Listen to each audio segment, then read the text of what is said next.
斌的分数刷新了学院升级考核的得分记录，霍雨浩他们必输无疑。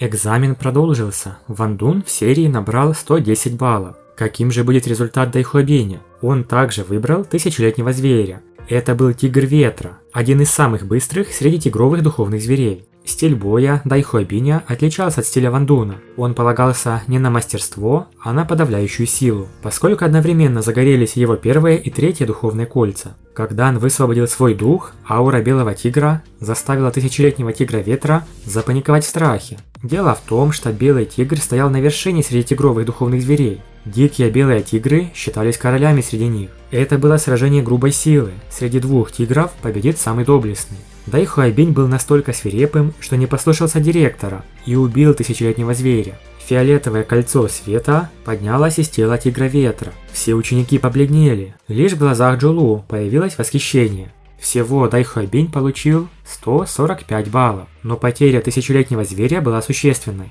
Поэтому он обязан компенсировать его Академии в течение 10 дней. В противном случае он лишится статуса основного ученика. Интересно также, почему его не оштрафовали за то, что он ослушался приказа, а с Ван Дуна сняли баллы. Как бы то ни было, 145 баллов – это почти идеальный результат. Подобные баллы никогда не появлялись на экзаменах первокурсников. Дайхуабинь поднял палец и указал прямо на Хуихао, как бы говоря: «Теперь твоя очередь». Что же противопоставить ему Хуихао? На этот раз Хуихао выбрал не столетнего зверя, а сразу перешел к тысячелетнему. В сравнении с прошлой битвой, сейчас ему нельзя использовать навык имитации. Да, Хуихао был мастером чуть выше 20 ранга. Такой зверь для него был серьезным соперником. Очевидно, он несколько уступает Ван Дуну и Дайхуабиню в плане непосредственной боевой силы. Причина, по которой он решил вызвать тысячелетнего духовного зверя, заключалась в его уверенности в своем духовном обнаружении и двух навыках Ледяной Императрицы. Хуихао выпустил 2 белых кольца. Тем не менее, никто не осмелился недооценить эти десятилетние кольца. 2 дня назад они оба были кроваво-красными. В этот момент почти никто не мог сказать, каким рангом на самом деле обладали его духовные кольца.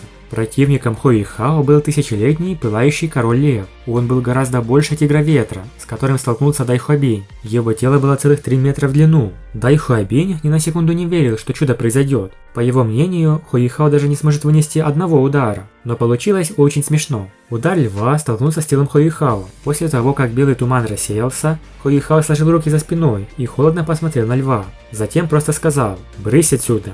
И огромный лев неожиданно вздрогнул, после чего развернулся и убежал, поджав хвост. Его испуганная морда была такой, словно он увидел нечто чрезвычайно ужасающее. Тем не менее, только Хуихао стоял там совершенно безразличным видом. Судьи были в шоке. В прошлый раз столетний духовный зверь был парализован от страха. В этот же раз тысячелетний зверь был напуган до такой степени, что спасался бегством. Кроме того, он справился, не показывая 100-тысячелетнего духовного кольца. Что случилось? Все учителя на арене были сбиты с толку. Из всех зрителей, единственным, кто ясно видел, что сделал Хуихао, был Янь Шаоже. А дело было вот в чем. Хуихао призвал дух Ледяной Императрицы. Скорпион холодно посмотрел на короля льва. Это был атрибут абсолютного льда. Пылающий король лев огненного атрибута был напуган духом Хуихао с атрибутом предельного льда. До такой степени, что сбежал, поджав хвост. Это было абсолютное подавление, основанное на их атрибутах. Подвиг Дайхуабиня, который убил тысячелетнего духовного зверя, уже шокировал всех, но Хуихао заставил своего противника бежать, просто приняв один его удар. Это было даже более потрясающе. В этот момент голос Дувейлуна прогремел над ареной. Испытание Хуихао окончено. По оценке он набрал 150 баллов. Он проходит с максимальным баллом. Ван Дун повернулся и посмотрел на Дайхуабиня, чье лицо сейчас чередовалось между оттенками зеленого и белого. «И что теперь, мистер Дай? Кажется, в этот раз ты снова проиграл. Не забудь позже выполнить свои обещания. Ах, ощущение, когда я смотрю на тебя сверху вниз, действительно приятное».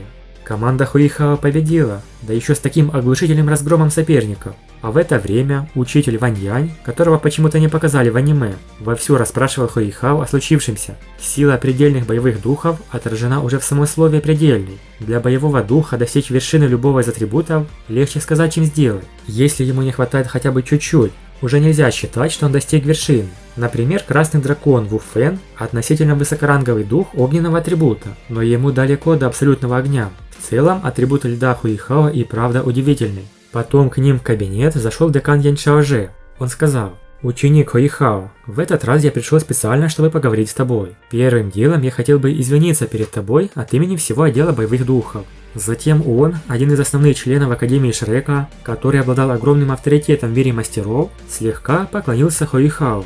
Хуэйхао был ошеломлен. Не говоря уже о нем, даже находившийся рядом Вань Янь был настолько потрясен, что его рот был широко открыт. Он никогда не видел, чтобы декан Янь кланялся кому-либо. Ждем дальнейшее развитие событий. Большое спасибо за просмотр. Напишите в комментариях, как по-вашему, примет ли Хуэйхао предложение декана стать основным учеником отдела боевых духов. Подписывайтесь на канал и всем пока.